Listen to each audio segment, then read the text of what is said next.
En novembre 2024, ça l'a fait 23 ans que je suis sobre.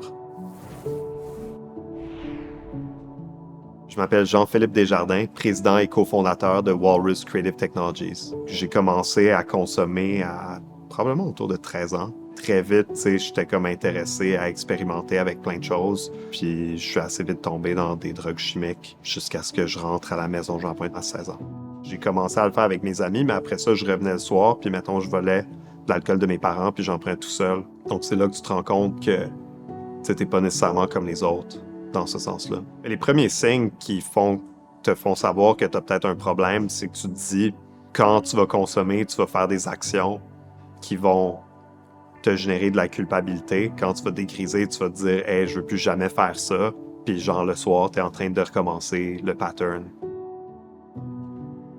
À la fête de mes 16 ans, en fait, je me suis fait arrêter avec de la cocaïne. J'étais très violent, j'avais des gros problèmes de comportement, j'avais redoublé. Mes parents m'ont donné le choix d'aller en centre d'accueil ou d'aller en désintox fermé. Je me suis dit qu'aller en désintox, ça serait plus facile qu'aller en centre d'accueil parce que c'était plus long. Quand ça fait assez longtemps que t'es là, t'es confronté à toi-même puis à ce que t'as fait. Puis c'est à ce moment-là, le 24 décembre 2001, que j'ai voulu me pendre. J'ai appelé une intervenante qui était même pas mon intervenante, qui s'appelait Jacqueline, mais qui elle aussi était une ancienne. Elle, c'était une dépendante aussi. Puis elle était dans son réveillon de Noël, mais elle a pris l'appel, puis elle m'a dit, tu sais, Jean-Philippe, je suis dans mon réveillon de Noël, mais je vais venir.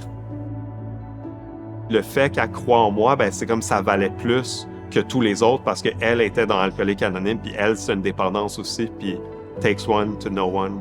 Si à ce moment-là, j'avais pas eu le niveau de support que j'ai eu, je veux dire, je serais probablement ressombré, j'aurais fini à l'hôpital, à la prison ou à la morgue, Le processus pour les jeunes est toujours plus complexe. À mon époque, pour les ados, il y avait Jean Lapointe pour ados. Le meeting Cocaïnomane Anonyme était à la maison Jean Lapointe, comme pour adultes. C'était comme des meetings où il y avait plus de jeunes. Parce que si tu arrives à un meeting puis c'est toutes des personnes de 75 ans qui parlent de leur grosse maison en banlieue qu'ils ont perdu, tu t'identifies absolument pas à ça. Le plus important, c'est de commencer, d'aller chercher son jeton du nouveau, puis après ça, d'y aller une journée à la fois, puis de se pardonner. La façon que je veux l'aborder avec mes enfants, c'est vraiment être extrêmement transparent, puis parler de dépendance extrêmement tôt pour qu'ils comprennent c'est quoi, puis parler des prédispositions génétiques qu'on a, puis parler de mon père, parler de mon grand-père, parler de mon arrière-grand-père, et parler de ce que ça veut dire. Je pense que mes enfants pourront au moins peut-être mieux se protéger.